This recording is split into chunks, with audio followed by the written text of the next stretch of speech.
দেখো আমি এখন চলে এসেছি ওপরতলার ছাদে। আর দেখবে একটা ইন্টারেস্টিং জিনিস, আমি কিন্তু এখনও সামনের দিকে যাইনি। আমি মনে হচ্ছে দেখতে পারছি যে একটা ডিম পেড়েছে। এই যে ভাত নিয়ে এসেছি, মানে আজকে বিরিয়ানি চালেরই ভাত হয়েছে। আর আমাদের মুরগি কিন্তু, মানে আমাদের সোনুমুনু কিন্তু ভাত খায়, মানে আমরা যাই রান্না করি ভাত টাত খায়। আসো শোনো, আসো আসো।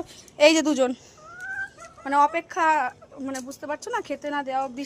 ওই দেখো, আমি এখনও ঢুকিও নি। ওই যে মানে একটা ডিম পেড়ে রেখেছে, ওই জন্য আমাদেরকে ডাকছে অনেকক্ষণ ধরে। তো আমি নিচে সমস্ত কাজকর্ম সেরে এই আসলাম যে ওদেরকে একটু খেতে দিই। এনে এনে এনে ও বাবা, আর হচ্ছে না, ধৈর্য আর হচ্ছে না। এই দেখো, মানে প্রমাণ আমাদের সোনুমুনু কিন্তু ভাত খায়। তো চলো এবার ওটা বার করি, নয়তো আবার কাকে এসে নিয়ে চলে যাবে। এই দেখো, ধরো ধরো বার করে নি। এই দেখো, এই দেখো, এই যে ওরা খাচ্ছে এখন।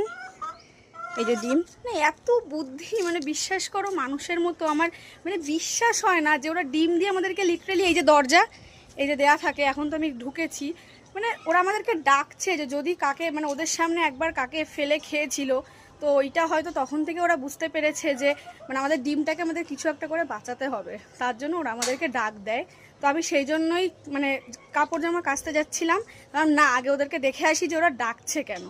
কারণ আসতে কেন বলো তো, সবসময় আসা যায় না। এই দেখো সিঁড়িটা দেখাচ্ছি, দেখো এই যে হচ্ছে সিঁড়ি। আমার তো এই নামতে উঠতেই প্রচণ্ড পরিমাণ ভয় লাগে, যখন তখন আমি আসতে পারি না। তাও ওদের টানাটানে এই যে চলে আসি। দেখেছো তো আমাদেরকে দেখলে কেমন ডাকে, মানে এই দেখো, এই দেখো ধারে আসছে। এই দেখো, আসো আসো আসো। তুমি কি কোলে উঠবে তার জন্য আসছো?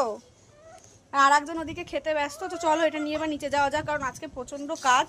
আর এই যে মা জামা কাপড় ধুয়ে রোদে দিয়ে দিয়েছে। নিচে তো শেডের জন্য রোদ পড়ে না বেশি একটা। চলো এবার নিচে যাওয়া যাক।